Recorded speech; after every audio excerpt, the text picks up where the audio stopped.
नमस्कार दोस्तों, स्वागत है आप सभी का एक और नए वीडियो में। एक समय की बात है, नगर में रहने वाला कबीर नाम का एक लड़का अपनी जिंदगी से बहुत निराश था। उसकी निराशा का कारण यह था कि वह अब तक कुछ भी नहीं कर रहा था। उसके माँ बाप उसे ताने मारते कि तेरे सारे मित्र कुछ ना कुछ कर रहे हैं, लेकिन तू अभी भी घर में ही बैठा हुआ है। मित्रों के बीच भी अक्सर उसका मजाक ही बनता। वह कहीं जाता तो लोग उससे पूछते कि क्या कर रहे हो। उसे यह बताने में बड़ी शर्म आती कि अभी वह कुछ भी नहीं कर रहा। धीरे धीरे उसने रिश्तेदारों के यहाँ जाना और लोगों से मिलना जुलना कम कर दिया। वह ज्यादातर समय अपने घर में ही बैठा रहता। वह अकेले में रोता, भगवान को कोसता और अपनी किस्मत को दोष देता। अब उसे अपनी जिंदगी बोझ लगने लगी थी। कभी कभी वह सोचता कि जब वे कुछ करने के लायक ही नहीं है तो फिर उसके जिंदा रहने का भी क्या फायदा। उसे तो मर जाना चाहिए। एक दिन वे अपने नगर की एक सड़क से गुजर रहा था। तभी उसने देखा कि एक गुरु दुख के ऊपर प्रवचन दे रहे हैं। वह भी वही भीड़ में पीछे बैठ गया और गुरु के प्रवचन सुनने लगा। गुरु बोल रहे थे कि दुख एक गुरु की भांति होता है जो हमें जीवन की सच्चाई दिखाता है और हमें सही से जीवन जीने का तरीका सिखाता है। आप चाहे तो अपने दुख रूपी गुरु से जीवन जीना भी सीख सकते हैं और चाहे तो उस दुख में डूबकर बैठकर रो भी सकते हैं। कबीर भी गुरु की यह सारी बातें ध्यान से सुन रहा था, लेकिन उसे गुरु की यह बातें सही नहीं लगी। उसने खड़े होकर कहा, दुख कुछ भी सिखाकर नहीं जाता, सिर्फ पीड़ा देकर जाता है। दुख की पीड़ा अनंत होती है। ऐसा लगता है इसके बाद कुछ भी नहीं होने वाला, कुछ भी नहीं मिलने वाला। मृत्यु भी उसके सामने छोटी लगने लगती है। गुरु ने कहा, आखिर क्या दुख है तुम्हें? कबीर ने अपना सारा दुख गुरु के समक्ष कह सुनाया और पूछा, क्या आपके पास मेरे इस दुख का कोई समाधान है? यह सुन गुरु मुस्कुराए और बोले, जिस दिन तुम्हारे जीवन में सच्चा दुख आए उस दिन मेरे पास आना, मैं तुम्हारे दुख का समाधान अवश्य करूंगा। इतना कहकर गुरु वहां से चले गए। कबीर ने सोचा, क्या मेरा दुख सच्चा नहीं है? क्या जिसने से गुजर रहा हूं वह छोटा है? कोई भी मेरे दुख को नहीं समझ सकता। जब मां बाप नहीं समझ पाए तो गुरु क्या समझेंगे? अपने दुखों से परेशान होकर कबीर ने एक निर्णय लिया कि अब वह कुछ करके दिखाएगा। उसने एक छोटा सा व्यापार शुरू किया, लेकिन उसमें उसे सफलता नहीं मिल रही थी। पर उसके घर वाले खुश थे कि वह कुछ तो प्रयास कर रहा है। वह अपने व्यापार में जुटा रहा और उसे धीरे धीरे सफलता भी मिलने लगी। फिर उसने रफ्तार पकड़ ली और सिर्फ 3 साल के अंदर ही वह एक बड़ा व्यापारी बन गया। अब कबीर के चारों तरफ ऐसे बहुत से लोग थे जो उसकी चिंता करते थे, उसे पसंद करते थे, उसके काम की प्रशंसा करते थे। अब उसके घर वाले भी उसकी प्रशंसा करते नहीं थकते थे।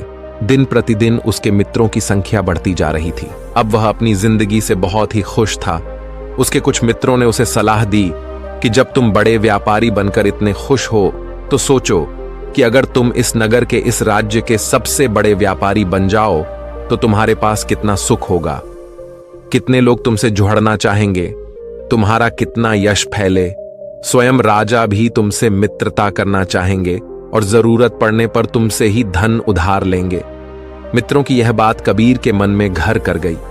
अब उसने और भी धन कमाने का प्रयास शुरू कर दिया, लेकिन उसे यह सब कुछ बहुत ही जल्दी चाहिए था। वह सब कुछ प्राप्त करने में अपना ज्यादा समय बर्बाद नहीं करना चाहता था। इसीलिए उसने ऐसे भी कार्य करने शुरू कर दिए जो उचित नहीं थे। उसने बड़ी मात्रा में अपने मित्रों से धन उधार लेना शुरू कर दिया। ज्यादा मुनाफा कमाने के लालच में अपने सामान में मिलावट करने लगा। उसने दूसरे व्यापारियों के खिलाफ षड्यंत्र भी रचे, उन्हें डराया, धमकाया। जैसा जैसा उसके मित्र उससे कहते गए वही करता गया। वह इन तरीकों से ज्यादा धन तो कमा रहा था, लेकिन अब उसके जीवन में सुकून नहीं रह गया था। उसके मन की शांति गायब हो गई थी। उसे रातों में नींद नहीं आती थी। सुख साधन की सारी वस्तुएं होने के बाद भी उसे किसी में सुख नहीं मिल रहा था। एक दिन कबीर अपनी बग्घी में सवार होकर कहीं जा रहा था। तभी रास्ते में उसे गुरु का आश्रम दिखा। वह रुक गया। वह गुरु के पास जाकर बोला, गुरुदेव, आपने कहा था कि जब तुम्हारे जीवन में सच्चा दुख आए तब मेरे पास आना। अब मैं बहुत दुखी हूं। मेरे रातों की नींद गायब हो गई है। मुझे कहीं सुकून नहीं मिल रहा। इस तरीके से कबीर ने अपनी सारी समस्या गुरु के सामने कह सुनाई। गुरु ने कहा, जब तुम मुझसे पहली बार मिले थे तब भी तुम किसी दुख में थे। तुमने उस दुख से क्या सीखा? कबीर ने कहा, मैंने सीखा कि सिर्फ सोचने और चिंता करने से कुछ नहीं होता। अपनी सोच को सच करने के लिए कर्म करना पड़ता है, और सिर्फ कर्म करने से भी कुछ नहीं होता। अपने कर्म को अंतिम पड़ाव तक ले जाना भी आवश्यक होता है। चाहे रास्ते में कितनी मुश्किलें आई, मन कितना ही निराश हो, कितना ही लगे कि अब आगे कुछ भी नहीं होने वाला, तब भी यह मानकर चलो कि मैं जो भी कर रहा हूं उसमें सफल अवश्य होगा। लोग सिर्फ सफल व्यक्ति को ही सम्मान देते हैं, फिर चाहे कोई कितना ही अच्छा क्यों ना हो, वह लोगों की नजरों में होता है। यह सब सुन गुरु मुस्कुराए और बोले, यह असली दुख नहीं है। जब तुम्हारे जीवन में असली दुख आए तब मेरे पास आना, मैं उसका समाधान अवश्य करूंगा। कबीर ने जाते समय गुरु को सोने के सिक्कों से भरा घड़ा भेंट किया। धड़ा देखकर गुरु ने कहा, यह मेरे किसी काम का नहीं, इसे उस पेड़ के नीचे गड्ढा खोदकर दफना दो। कबीर ने गुरु के कहे अनुसार घड़े को पेड़ के नीचे दफना दिया और वहां से चला गया। कुछ दिनों तक तो व्यापार अच्छी तरक्की कर रहा था, लेकिन गलत व्यापार की वजह से ही धीरे धीरे उसे व्यापार में घाटा होने लगा। उसकी सारी धन संपदा धीरे धीरे खत्म होने लगी, और एक दिन ऐसा आया जब उसके पास कुछ भी नहीं बचा और वह कर्जे से लग चुका था। लेकिन वह निश्चित था, क्योंकि उसने सारा कर्ज अपने मित्रों से ही लिया था। वे सोचता था कि उसके मित्र बुरे समय में उसका साथ देंगे, लेकिन ऐसा कुछ भी नहीं हुआ। बुरा समय आते ही मित्रों ने ही सबसे पहले अपना उधार मांगना शुरू किया, और उधार वापस ना करने पर जान से मारने की धमकी भी दी। उसके शुभ चिंतक, उसे चाहने वाले सब उससे दूर हो गए। उसके वह मित्र जो उसके साथ मौज मस्ती किया करते थे, अब उससे दूर भागने लगे। उसके परिवार वाले उसे उसकी गलत और कमियां गिनाने लगे। उसकी सारी संपत्ति नीलाम हो गई और उसके पास कुछ भी नहीं बचा। उसने अपने पिता से सहायता मांगी तो पिता ने कहा, मेरे पास ये थोड़ी सी ही संपत्ति है, अगर मैं यह भी तुम्हें दे दूंगा तो तुम्हारी मां को कहां रखूंगा? इस संपत्ति हमारा आखिरी सहारा है। कबीर के भीतर बहुत गहरा दुख हुआ। उसके आसपास ऐसा कोई भी नहीं था जो उसके दुख को समझ सके, उसे संभाल सके। लोगों से मिले इस धोखे और विश्वासघात की वजह से वह अंदर तक टूट गया। उसे लगने लगा, अब जीने का क्या मतलब? अब तो मृत्यु हुई, एकमात्र सहारा है, वह है आत्महत्या करने। एक पहाड़ी की तरफ जा रहा था कि तभी उसे याद आया, गुरु ने कहा था, जब तुम्हारे जीवन में असली दुख आए तब मेरे पास आना। कबीर गुरु के पास गया और अपना सारा दुख कह सुनाया। वहीं आंखों में आंसू भरकर बोला, मेरे इस दुख का समाधान कीजिए। गुरु ने कहा, जब तुम्हारे जीवन में असली दुख आए तब मेरे पास आना, मैं उसका समाधान अवश्य करूंगा। कबीर ने कहा, क्या अभी जो मेरे जीवन में घट रहा है वह दुख नहीं है? आखिर असली दुख होता क्या है गुरुदेव? गुरु ने कहा, सबसे पहले तुम यह बताओ कि तुमने अपने इस दुख से क्या सीखा? कबीर ने कहा, मैंने सीखा कि जो लोग हमारी सफलता, हमारी तरक्की की वजह से हमारे जीवन में आए हैं, वह हमें धोखा अवश्य देंगे, क्योंकि वह बुरे समय में हमारे साथ खड़े नहीं होंगे।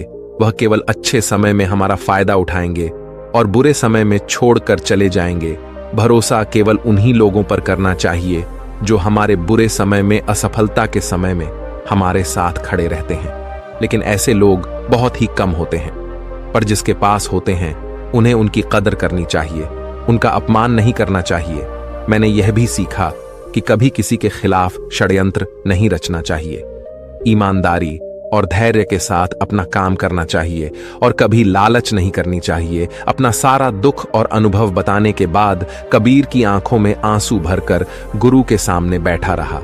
थोड़ी देर बाद गुरु उठे और उस पेड़ के नीचे गड्ढा खोदकर वह घड़ा बाहर निकाला जो सोने के सिक्कों से भरा हुआ था, और उसे कबीर को दे दिया और कहा, जब तुम्हारे जीवन में असली दुख आए तब मेरे पास आना। कबीर ने गुरु को धन्यवाद दिया और उन्हें प्रणाम कर वहां से चला गया। उसने उस धन से एक छोटा व्यापार शुरू किया।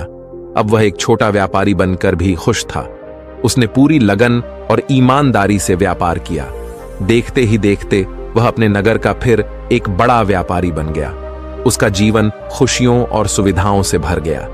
लेकिन कोई कितना भी अच्छा हो, कितना भी अच्छा काम करें, दान करें, पुण्य करें, लोगों की मदद करें, लेकिन जीवन में दुख तो आता ही है। तो कबीर के जीवन में भी दुख आया। उसके माता पिता की मृत्यु के रूप में वह दोनों एक ही दिन मृत्यु को प्राप्त हो गए। कबीर अपने माता पिता से बहुत प्रेम करता था, इसलिए उसे उनकी मृत्यु से बहुत गहरा आघात पहुंचा। वह उन दोनों के पार्थिव शरीर को शमशान घाट ले गया, जहां उनकी अंतिम क्रिया की गई। वहां उसने अपने माता पिता के शरीर को जलते हुए देखा तो उसका मन बेचैन हो गया। उसके अंदर बहुत से प्रश्न उठने लगे हैं। घर वापस आया तो उसने अपने माता पिता के घर और संपत्ति को देखा, जिसके लिए उसके पिता हमेशा लड़ते रहते थे। आज वह लावारिस पड़ी है। आज उसकी देखरेख करने वाले, उसके लिए लड़ने वाले इस दुनिया से चले गए। उसके पिता ने जो भी कमाया था, जो भी बनाया था, वो सब यहीं रह गया था। एक दिन पहले तक किसी से भी अपनी संपत्ति के लिए लड़ जाने वाले उसके पिता आज खुद इस दुनिया से अलविदा हो गए थे। उसका मन इसी तरह के अनेक विचारों के भन में फंसा हुआ था। उसे अंदर से अकेलापन और डर महसूस हो रहा था। उसे कुछ खालीपन सा महसूस हो रहा था। उसे लग रहा था कुछ तो है जिससे वह समझ नहीं पा रहा। इसीलिए वह गुरु के पास गया। उसे देखते हुए गुरु ने कहा, क्या जीवन में कोई दुख है? कबीर ने कहा, वैसे तो जीवन में कोई दुख नहीं है गुरुदेव, सब सुख है, सब अच्छा चल रहा है, लेकिन आज मेरे माता पिता की मृत्यु हो गई। इस घटना से मेरा मन बहुत दुखी और बेचैन है। गुरु ने कहा, इसमें दुखी होने वाली कौन सी बात है? एक दिन तो सभी के प्रियजनों को मरना ही है। हमेशा जीवित ना तो कोई रहा है और ना ही कोई रहेगा। एक दिन तो तुम्हें भी मरना ही है। हो सकता है कल ही मर जाओ या आज भी मर सकते हो।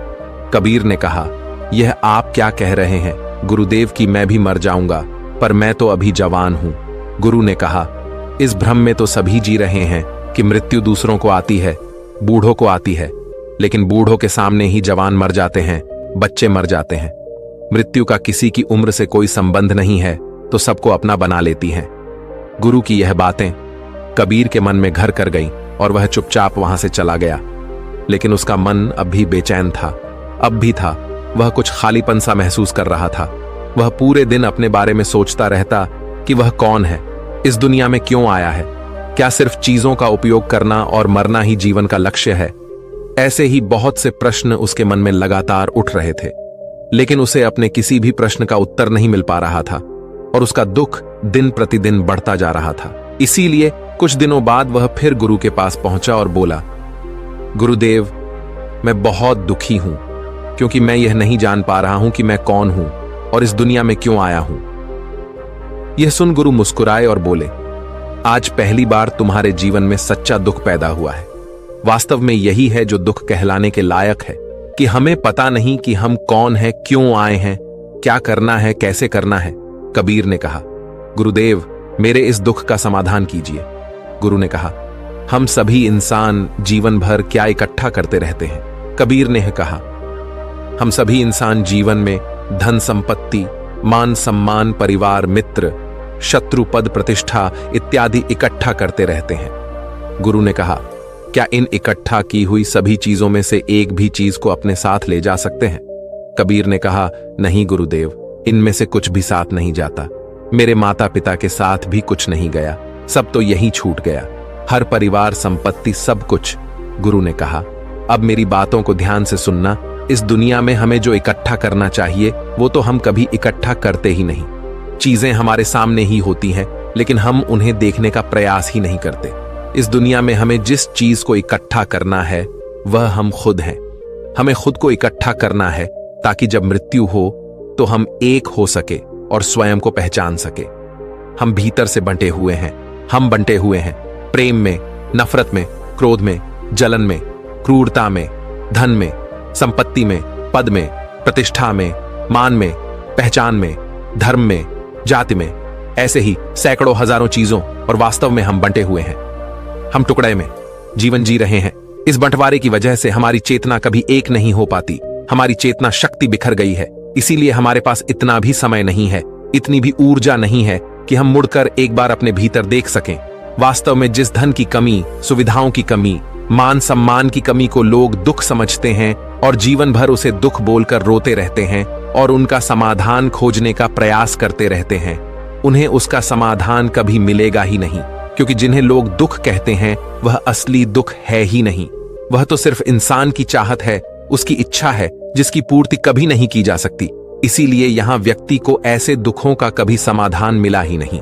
इसीलिए इन सब के ऊपर अगर अपने दुखों का परम समाधान चाहिए तो सबसे पहले अपने आप को इकट्ठा करो, अपनी ऊर्जा को इस संसार से वापस खींच और एकत्रित करो। अपने ऊपर ध्यान दो, खुद पर ध्यान लगाओ। मृत्यु से पहले अपने आप को पहचान लो। ऐसे ही बिखरे हुए मत चलो, कबीर नहीं कहा।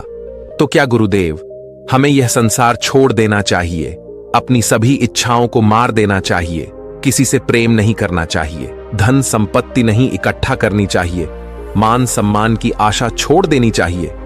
गुरु ने कहा, एक बिखरे हुए मनुष्य के अंदर से कामनाएं, इच्छाएं और वासनाएं ऐसे ही निकलती हैं जैसे पहाड़ से कोई पत्थर गिर रहा हो, जिस पर पहाड़ का कोई नियंत्रण नहीं है, सिवाय देखने, परेशान होने और कुछ खोने के। इसी प्रकार एक बिखरे हुए मनुष्य की इच्छाएं अनियंत्रित और दुखदायी होती हैं।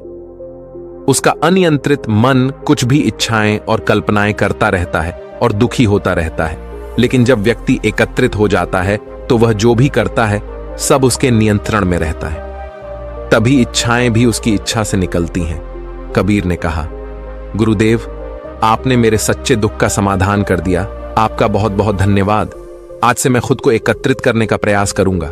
गुरु ने कहा, मानव शरीर में बहुत ऊर्जा है, बहुत शक्ति है, पर यह बेकार के कामों में बर्बाद कर रह गई है, चीजों में लगी रहती है। यह ऐसा ही है जैसे कि अत्यंत शक्तिशाली मशीन किसी बच्चे के हाथों में दे दी गई हो और वह बिना सोचे समझे, बिना किसी नियंत्रण और जानकारी के बस इसकी शक्ति को कहीं भी बर्बाद कर रहा हो। इसीलिए अपनी चेतना की शक्ति पर ध्यान दो और इसे एकत्रित करो। कबीर को अपने प्रश्नों का उत्तर मिल चुका था। उसने गुरु को धन्यवाद किया और चुपचाप वहां से चला गया। तो दोस्तों, कैसी लगी आपको ये कहानी? आप हमें कमेंट सेक्शन में जरूर बताना, और अच्छी लगी हो तो इस चैनल को सब्सक्राइब जरूर कर लेना। तो चलिए मिलते हैं ऐसी ही कोई नई कहानी। तब तक के लिए अपना ख्याल रखें। धन्यवाद और नमोह बुद्धाय।